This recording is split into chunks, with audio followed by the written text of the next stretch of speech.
ஓம் சக்தி தாயே போற்றி. நீ நல்லது நினைத்தால் இந்த தாயின் ஆசீர்வாதத்தில் உனக்கு நல்லது மட்டுமே நடக்கும். இந்த பதிவின் மூலமாக உன் வாழ்க்கையை மாற்ற வந்திருக்கின்றேன். இந்த நிமிடத்திலிருந்து இந்த அம்மாவினுடைய வாக்கினை நிச்சயமாக கேட்டாயானால் உன் கர்ம வினைகள் அத்தனையும் உன்னை விட்டு விலகி ஓடிவிடும் என்பதனை நீ மறந்து விடாதே. இன்று உன் அம்மா உனக்கு சொல்கின்ற செய்தியை கேட்டால் நிச்சயமாக என் பிள்ளை நீ மகிழ்ச்சி அடைவாய். என் குழந்தையே, உனக்கு செய்வினைகளை செய்தவர் யாரென்று இப்பொழுது உனக்கு அடையாளம் காட்டப் போகின்றேன். அவர் இப்பொழுதுதான் உன்னை பற்றி யோசித்து கொண்டிருக்கின்றார். அவருக்கு இப்பொழுது வாழ்க்கையின் மீது பயம் வந்துவிட்டது. தனக்கு இதற்கு மேல் வாழ்க்கை இல்லை என்கின்ற மரண பயமும் சேர்ந்து வந்து விட்டது. இந்த அளவிற்கு உனக்கு செய்வினைகளை செய்தவர் மரண பயம் வருவதற்கு என்ன காரணம் என்பதனை தெரிந்து கொள்ள வேண்டும் அல்லவா? எப்படி இவர்களுக்கு இது போன்ற பயம் வந்தது? அப்படியானால் ஏதோ ஒரு விஷயம் இவர்களுக்கு வாழ்க்கையில் கட்டாயமாக நடந்திருக்க வேண்டும். ஏதோ ஒரு விஷயம் இவர்கள் வாழ்க்கையில் நடந்து இவர்களை மேலும் மேலும் துன்பப்படுத்தி இருக்க வேண்டும். அப்படி என்ன நடந்தது, ஏது நடந்தது என்று என் பிள்ளை நீ தெரிந்து கொள்ள வேண்டிய நேரம் இது. இத்தனை நாளும் உன்னோடு இருக்கின்ற இந்த அம்மா நான் உனக்கு எத்தனையோ விஷயங்களை பற்றி சொல்லி இருக்கின்றேன். பல பய உணர்வுகளையும் உனக்குள் தந்திருக்கின்றேன். சில மனிதர்களின் கெட்ட எண்ணங்களை உனக்கு சொல்லி இருக்கின்றேன். எப்படி இந்த வாழ்க்கையை காப்பாற்றி கொள்ள வேண்டும் என்கின்ற வழிகளையும் நான் உருவாக்கி கொடுத்திருக்கின்றேன். அப்படி இருக்கின்ற இந்த நேரத்தில் தான் உன் வாழ்க்கையை அழிக்க நினைத்தவர்களுக்கு மரண பயம் வந்திருக்கின்றது என்றால் அதை நிச்சயமாக என்னவென்று நீ தெரிந்து கொள்ள வேண்டிய அவசியம் அல்லவா? இவர்கள் என்ன நினைத்து உன் வாழ்க்கையில் இது போன்று செய்கின்றார்கள் என்பதனை நீ புரிந்து கொள்ள வேண்டும் அல்லவா? உன்னோடு நான் இருக்கின்ற இந்த நேரமும் உன் வாழ்க்கையில் நான் இருக்கின்ற இந்த தருணமும் எப்பொழுதும் உனக்கு நல்லதை மட்டுமே எடுத்து சொல்ல வேண்டிய தருணமாக மாறி இருக்கின்றது. என் குழந்தையே, ஏதோ ஒரு சம்பவம் நேற்றிரவு நடந்திருக்கின்றது. அதன் பிறகுதான் உனக்கு செய்வினைகளை செய்தவர்கள் இப்பொழுது பயந்து ஒடுங்கி நிற்கின்றார்கள். மரண பயத்தோடு இனி உன்னை எக்காலத்திலுமே தொந்தரவுகளும் செய்யக்கூடாது என்கின்ற எண்ணமும் அவர்களுக்குள் உருவாகி கொண்டிருக்கின்றது. என்ன நடக்கின்றது? உன் வாழ்க்கையில் செய்வினைகளை செய்ய நினைத்த இவர்கள் யார்?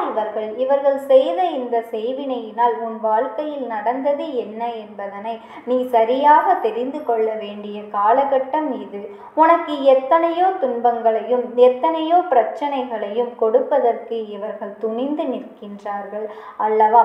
எப்பொழுதுமே உனக்கு கஷ்டங்களை கொடுக்க வேண்டும் என்றும் எப்பொழுதுமே உனக்கு வாழ்க்கையில் சோதனைகளை கொடுக்க வேண்டும் என்றும் நீ சிரிக்கக்கூடாது என்று கங்கணம் கட்டிக்கொண்டு திரிந்தவர்கள் அல்லவா?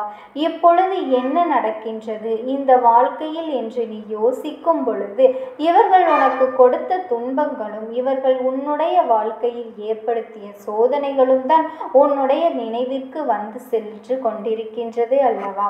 எல்லாவற்றையும் கடந்துதான் நீ வந்திருக்கின்றாய். எல்லா கஷ்டங்களையும் தாண்டிதான் நீ இந்த வாழ்க்கையை இன்னமும் வாழ்ந்து கொண்டிருக்கின்றாய். உடன் இருப்பவர்கள் செய்த துரோகமும் உடனிருந்து கொண்டு இவர்கள் உனக்கு கொடுத்த கஷ்டமும் நிச்சயமாக உன்னை எந்த அளவிற்கு வேதனைக்கு ஆளாக்கியது என்பது உன் அம்மா எனக்கு நன்றாக தெரியும்.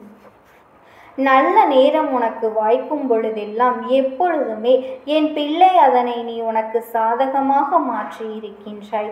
எவ்வளவுதான் நீ ஓடி ஓடி உழைத்தாலுமே கூட, எவ்வளவுதான் நீ கஷ்டப்பட்டாலுமே, இந்த வாழ்க்கையை நினைத்து நீ கண்ணீர் சிந்தினாலும் வேண்டும் என்றே உனக்கு துன்பங்களை கொடுக்கின்றவர்கள் உன்னை விட்டு விட்டு எங்கும் விலகி செல்வது கிடையாது.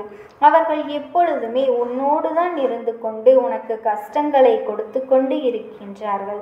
அப்படி இருக்கும் பொழுது இந்த வாழ்க்கையில் உனக்கென ஒரு நல்ல விஷயம் நடக்கும் பொழுது அதை என்னவென்று நீ சரியாக புரிந்து கொண்டு அதற்கு ஏற்றது போல உன்னுடைய வாழ்க்கையை நீ மாற்றிக்கொள்ள வேண்டும். என் செல்ல குழந்தையே, என்ன நடந்தாலுமே எது வந்தாலுமே இதிலிருந்து உனக்கு என்னவெல்லாம் கிடைக்கும் என்பதனை நிச்சயமாக உன் அம்மா நான் உனக்கு எடுத்து சொல்ல எந்த நேரத்திலும் தயாராகத்தான் இருக்கின்றேன். நான் ஒரு நொடி நொடி பொழுதும் உன்னை விட்டதும் இல்லை, உன்னை கைவிட நினைத்ததும் இல்லை. நீ எப்பொழுதும் போல இந்த வாழ்க்கையை எப்படியாவது வாழ வேண்டும் என்று ஆசை கொண்டு நீ செய்ய நினைக்கின்ற அத்தனை நல்ல செயல்களையும் சரியாக செய்து கொண்டே இரு என் தங்க குழந்தையே. அப்படி இருக்கும் பட்சத்தில் நான் உன் வாழ்க்கையில் எதையெல்லாம் நினைத்தேனோ அதையெல்லாம் நிச்சயமாக உனக்கானதாக சாதித்து கொடுக்காமல் எங்கு போய்விடுவேன்? செய்வினைகளை செய்ய நினைத்தவர்கள் எல்லாம் இந்த அம்மா அவ்வளவு சாதாரணமாக எல்லாம் விட்டுவிடுவேனா என்ன? ஒருவருக்கு செய்வினைகளை செய்ய வேண்டும் என்று முடிவெடுத்து விட்ட பிறகு அதனை தடுத்து நிறுத்துவதோ அல்லது செய்யாதே என்று சொல்வதோ இந்த அம்மா எனக்கு வேலை அல்ல.